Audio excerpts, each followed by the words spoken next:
हिंदू सनातन धर्म में तुलसी का बहुत ही बड़ा महत्व है। कहा जाता है कि तुलसी मनुष्य को शरीर से और मन से पवित्र करती है। जो कोई भी तुलसी को धारण करता है उसका मन और शरीर दोनों पवित्र हो जाते हैं। और कहा जाता है कि उसको अकाल मृत्यु भी नहीं छू सकती, न ही उसे उसका प्राण यमराज ले सकते हैं।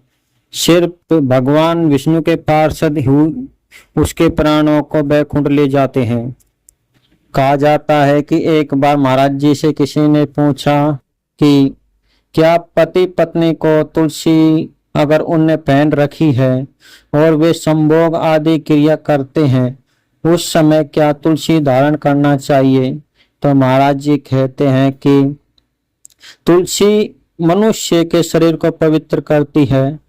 हमारे सनातन धर्म में वेदों में पति पत्नी के रिश्ते को एक पवित्र बंधन माना गया है।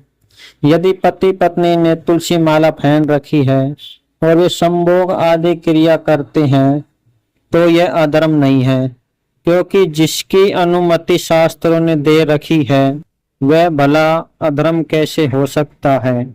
इसलिए पति पत्नी तुलसी पहनकर भी संभोग आदि क्रिया कर सकते हैं, क्योंकि तुलसी का काम सिर्फ पवित्र करना ही होता है। इसलिए वह दोनों ही को भी पवित्र करेगी। इसलिए संभोग आदि क्रिया के समय हमें तुलसी माला नहीं हटानी चाहिए और न ही उसे दूर रखना चाहिए, बल्कि तुलसी माला को तो हमेशा ही हमारे शरीर में रहना चाहिए। क्योंकि जिस प्रकार सांप अपना विष नहीं छोड़ सकता, बिच्छू डंक मारना नहीं छोड़ सकता, उसी प्रकार माता तुलसी भी इंसान को पवित्र करे बिना नहीं छोड़ सकती।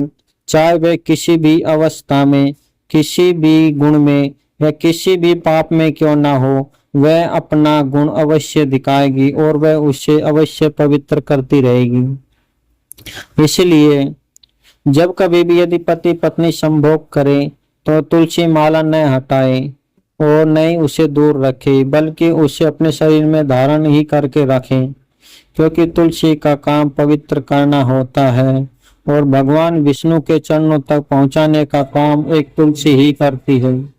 इसलिए जीवन में शरीर में तुलसी को अवश्य धारण करें और तुलसी माता की पूजा करें। कहा जाता है कि जिसने भी तुलसी को अपने कंठ में धारण कर रखा है उसकी कभी अकाल मृत्यु नहीं होगी, न ही उसके प्राणों को यमराज ले जा सकेंगे और न ही वह नरक में कभी जाएगा। इसलिए तुलसी को हमेशा अपने कंठ में धारण रखें। यह आपके जीवन की रक्षा के लिए भी बहुत ही आवश्यक है। यदि आप इन सभी से सहमत हैं तो वीडियो को ज्यादा से ज्यादा शेयर करें। कमेंट में ओम भगवते वासुदेव लिखना ना भूलें।